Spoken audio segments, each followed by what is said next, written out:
Hello viewers, आप सभी का स्वागत है हमारे चैनल पर द BITians। और आज हम प्रेजेंट हैं रेस्पिरेशन इन प्लांट्स का पार्ट 2 के साथ। ठीक है, तो हम लोग रेस्पिरेशन को कम्प्लीटली 4 पार्ट्स में अभी तक हम डील किए हैं। तो फर्स्ट में हम लोग रेस्पिरेशन को समझे हैं, secondly respiratory system in humans समझ चुके हैं, फिर रेस्पिरेशन इन प्लांट्स में हम लोग देख चुके हैं कि फोटोसिंथेसिस रेस्पिरेशन से किस तरह से डिफरेंट है प्लांट्स में। ठीक है, और किस तरह से रेस्पिरेशन के दौरान प्लांट्स अपने एनर्जी प्रोड्यूस करते हैं, फिर उसको यूटिलाइज करते हैं ताकि उनका नरिशमेंट हो सके, ग्रोथ हो सके। हर कोई वही करता है, चाहे वो ह्यूमंस हो या प्लांट्स हो या फिर अदर ऑर्गेनिज्म। तो आज हम लोग इस पार्ट में कंप्लीट समझेंगे कि ग्लाइकोलाइसिस, फॉस्फोराइलेशन और क्रेब्स साइकिल्स वगैरह में क्या डिफरेंस है और किस तरह से ये लोग एनर्जी को प्रोड्यूस करवाता है। ये तीनों फेज में किस तरह से एनर्जी प्रोड्यूस होता है रेस्पिरेशन के दौरान। ठीक है, तो लेट्स स्टार्ट। चलिए, सबसे फर्स्ट में हम आपके लिए आज लेकर के आए हैं ग्लाइकोलाइसिस और फर्मेंटेशन। दोनों में डिफरेंस अच्छे से समझ लीजिए।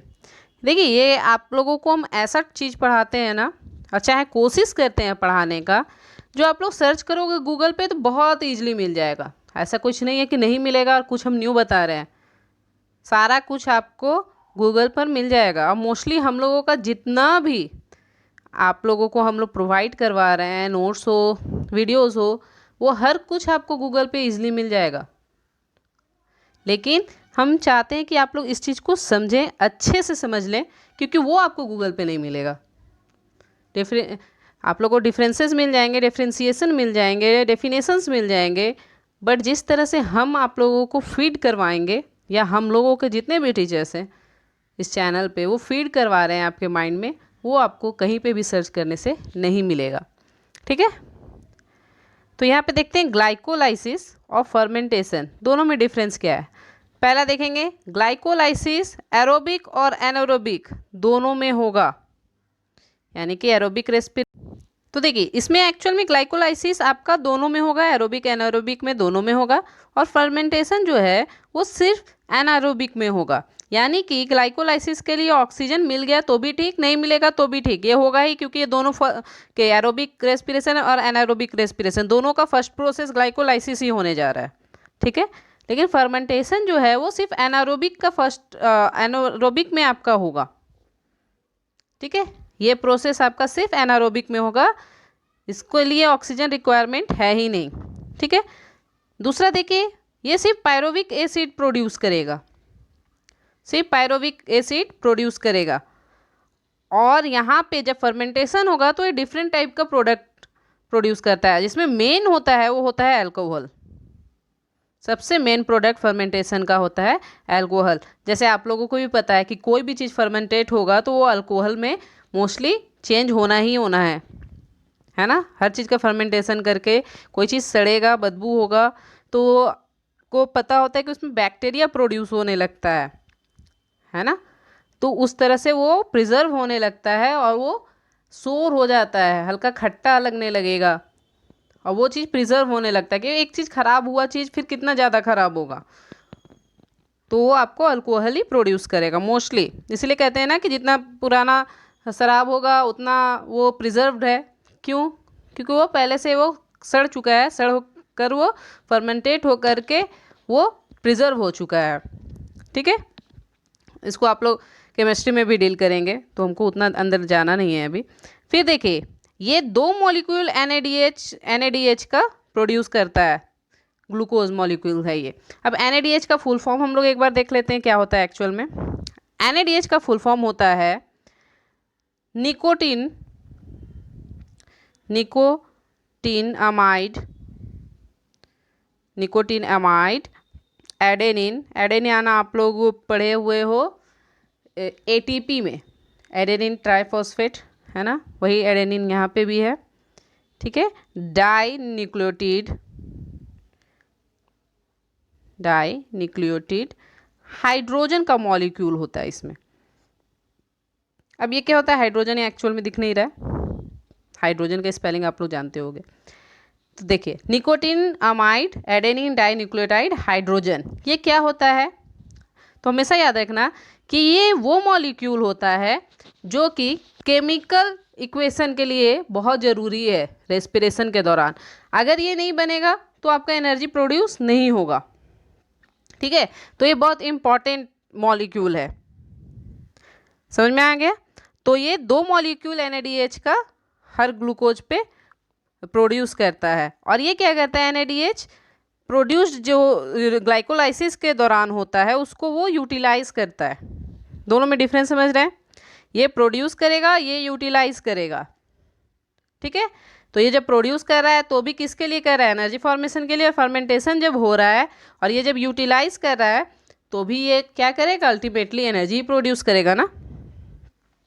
तो यहाँ पे देखेंगे इट फॉर्म्स 2 ATP मॉलिक्यूल्स पर ग्लूकोज, क्योंकि यहाँ पे 2 NADH निकल रहा है तो जाहिर सी बात है कि ATP मॉलिक्यूल यहीं पे होगा। और यहाँ पे कोई भी तरह का ATP मॉलिक्यूल प्रोड्यूस नहीं होता है।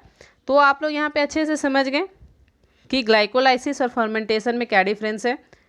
ठीक है, अच्छे से समझ गए होंगे, तब आप लोगों को आगे का जितना भी मेरा नोट्स हम प्रोवाइड करवाएंगे या फिर हम जो समझाएंगे आप लोगों को अच्छे से समझ में आ जाएगा। ठीक है, तो देखो यहाँ पे हम लोग एरोबिक एनारोबिक को अच्छे से समझते हैं। ठीक है, तो यहाँ पे देखो सबसे फर्स्ट में क्या होता है एरोबिक रेस्पिरेशन में, कि यहाँ पे आपका जब ग्लूकोज ब्रेकडाउन होगा ग्लाइकोलाइसिस के प्रोसेस में तो पायरूवेट सबसे पहले प्रोड्यूस होगा, जो हम लोग प्रीवियस स्लाइड में पढ़ चुके हैं, इसके पहले के स्लाइड में। ठीक है, किसके प्रेजेंस में हो रहा है? ऑक्सीजन के प्रेजेंस में। ये बिना ऑक्सीजन के भी होगा, हम पहले ही बता चुके हैं। ये दोनों प्रोसेस में होता है, एरोबिक और एनारोबिक में। ठीक है, लेकिन ये कहाँ हो रहा है? ये साइटोप्लाज्म में हो रहा है, पायरूवेट फॉर्मेशन। ठीक है, और जो क्रेब्स साइकिल होगा यानी कि साइट्रिक एसिड साइकिल, वो माइटोकॉन्ड्रिया में होगा। माइटोकॉन्ड्रिया में क्यों होगा? क्योंकि it is a power house of plant cell. ठीक है, पावर हाउस है। ठीक है, नेक्स्ट देखेंगे ग्लूकोज जो होता है फिर एनारोबिक में वही ग्लाइकोलाइसिस होगा, लेकिन ये एब्सेंस में होगा ऑक्सीजन के। ठीक है, इसमें फर्मेंटेशन होगा जो कि आपको एरोबिक में नहीं हो रहा है। फिर यहाँ पे इथानॉल प्रोड्यूस हो रहा है यानी कि अल्कोहल। ठीक है, और यहाँ पे भी एनर्जी प्रोड्यूस हो रहा है। ठीक है, अब आप पूछोगे कि यहाँ पे 38 ATP एनर्जी क्यों प्रोड्यूस हो रहा है, यहाँ पे क्यों नहीं हो रहा है? क्योंकि हम पहले ही बताएं कि जो भी ये ATP बनाता है उसको ये यूटिलाइज करता है, तो जितना यहाँ पे बन रहा है उतना ही यहाँ पे यूटिलाइज भी तो होगा। ठीक है, तो ये यूटिलाइजेशन के प्रोसेस में आपका एनर्जी रिलीज हो रहा है, तो कोई कन्फ्यूज़न नहीं होना चाहिए। चलिए, होगा तो कमेंट सेक्शन में ज़रूर डालिएगा। ठीक है, फिर नेक्स्ट हम लोग देखते हैं रेस्पिरेशन जो प्लांट्स में होते हैं। आपको पता होगा कि हम लोग के जैसा सिर्फ नहीं है कि हम लोगों का सिर्फ रेस्पिरेटरी सिस्टम ही रेस्पिरेशन के लिए इन्वॉल्व होगा, ह्यूमन से ये थोड़ा डिफरेंट होता है। तो इसके लीव्स भी रेस्पिरेशन में हेल्प करते हैं, स्टेम भी हेल्प करता है और रूट्स भी हेल्प करता है, और तीनों एक ही प्रोसेस से करते हैं। तीनों का प्रोसेस क्या होता है? डिफ्यूज़न, है ना। तीनों का प्रोसेस डिफ्यूज़न होता है। तो यहाँ पे हम आप लोगों के लिए लिख दिए हैं कि रूट्स, स्टेम और लीव्स 3 पार्ट्स में प्लांट का रेस्पिरेशन होता है। तो देखो रूट्स में जब होता है तो एक्चुअल में ये क्या करता है कि ऑक्सीजन एब्जॉर्ब करता है, रूट्स के जितने हेयर होते हैं ना, रूट्स हेयर, उसके थ्रू ऑब्जर्व करेगा और एनर्जी रिलीज करेगा, जो क्या करता है बाद में मिनरल्स और सॉल्ट के ट्रांसपोर्टेशन में यूटिलाइज होता है। समझ में आ रहा है? जो रूट्स ऑक्सीजन अपना डिफ्यूज़न के थ्रू ले रहा है रेस्पिरेशन के लिए, उससे जो आपका एनर्जी बन रहा है वो एनर्जी क्या करता है? मिनरल्स और सॉल्ट्स जो सॉइल से लिया जाता है ना, उसको आखिर बॉडी में सप्लाई भी तो करना है, और पूरे बॉडी में वो सप्लाई होगा तो उसके लिए एनर्जी रिक्वायरमेंट होगा ना। तो वो एनर्जी जो प्रोड्यूस कर रहा है वो कौन कर रहा है? रूट्स कर रहा है। क्लियर? नहीं होगा तो आप लोग पूछिएगा ज़रूर, हम लोग पे प्रेशर कीजिए भाई। ऐसे नहीं कि हम लोग कुछ भी पढ़ा के आप लोगों को चले जाएं।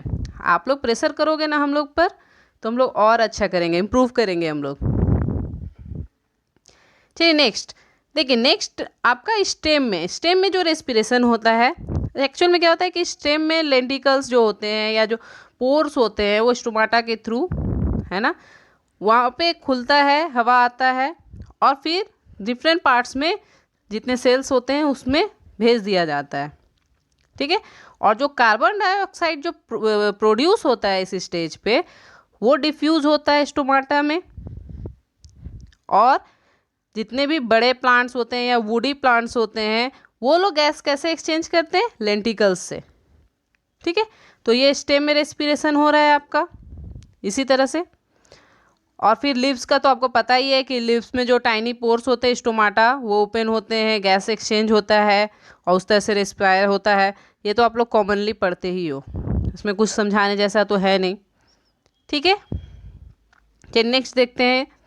अब फिर से देखिए, यहाँ पे एक हम इमेज आप लोगों को समझाने के लिए दिए हैं। चलो यहाँ पे देखो, फर्स्ट यहाँ पे जो आपका क्रीम कलर का है ना, ये एनारोबिक दिखा रहा है। ठीक है, और ये जो ब्लू कलर का है ना, ये एरोबिक दिखा रहा है। और ये फर्मेंटेशन के बारे में है, ये भी एनारोबिक का एक पार्ट है, लेकिन इसको हम अलग से दिखा रहे हैं तो थोड़ा समझ में आएगा।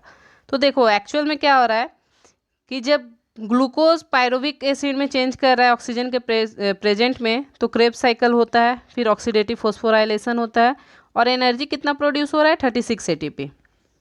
ठीक है, तो इसको एरोबिक बोले। और फिर जो हर 2 ATP आपका प्रोड्यूस होता है NADH मॉलिक्यूल पर, उसको यूटिलाइज कौन कर रहा है? एनारोबिक। ठीक है, तो 36 + 2 38 ATP हुआ ना। ठीक है, तो ये फर्मेंटेशन हो रहा है, और फर्मेंटेशन में फिर आपका क्या बन रहा है? लैक्टिक एसिड और इथानॉल। ठीक है, लेकिन किसके एब्सेंस में? ऑक्सीजन के एब्सेंस में। तो हमको लगता है ये आपको अच्छे से समझ में आ गया होगा। ठीक है, तो यहाँ पे आप लोगों को सब कुछ समझ में आ गया होगा आई होप। और अगर कोई कन्फ्यूज़न होगा तो कमेंट सेक्शन में आप लोग पूछिएगा। चलिए, अब यहाँ पे हम आप लोगों के लिए एरोबिक का एक केमिकल रिएक्शन के तौर पे शो किए हैं इमेज। देखिए यहाँ पे, तो ग्लूकोज के साथ ऑक्सीजन जब रिएक्ट करता है तो कार्बन डाइऑक्साइड, वाटर और एनर्जी प्रोड्यूस करता है। ये किस में हो रहा है? एरोबिक रेस्पिरेशन में। ठीक है, ये समझ में आ गया आप लोगों को? ये तो हम बहुत बार समझा चुके हैं, लेकिन फिर भी आप लोगों को इमेज दे दिए हैं ताकि अच्छे से आप लोग समझ लीजिए। फिर आपको सिमिलर यहाँ देखो, एनारोबिक में क्या हो रहा है। एनारोबिक में ग्लूकोज में ग्लाइकोलाइसिस तो हो ही रहा है, होना ही है, पायरुवेट प्रोड्यूस होगा ही। ठीक है, लेकिन ऑक्सीजन के एब्सेंस में। तो यहाँ पे क्या होगा? फर्मेंटेशन होगा। फर्मेंटेशन होगा तो अल्कोहल फॉर्मेशन होगा, यानी इथानॉल, कार्बन डाइऑक्साइड और एनर्जी। ठीक है, तो स्मॉल 2 ATP फॉर्मेशन आप बोल सकते हैं एनारोबिक में होता है। ठीक है, क्यों होता है? क्योंकि वो यूटिलाइज होता है NADH मोस्टली 2, और 36 होता है आपका एरोबिक में।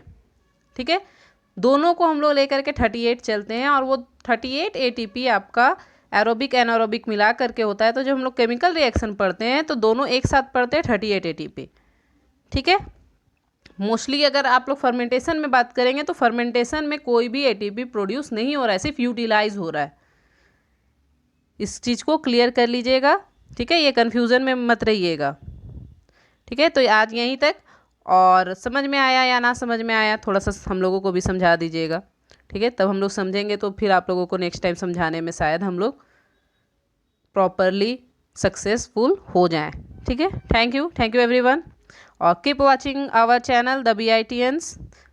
Like, comment and subscribe. कम से कम डिसलाइक तो कर दो, डिसलाइक भी कर दोगे तो वो भी बहुत है, कम से कम आप लोग तक पहुंच रहा है, ये हम लोगों को समझ में तो आएगा। ठीक है, थैंक यू एवरीवन।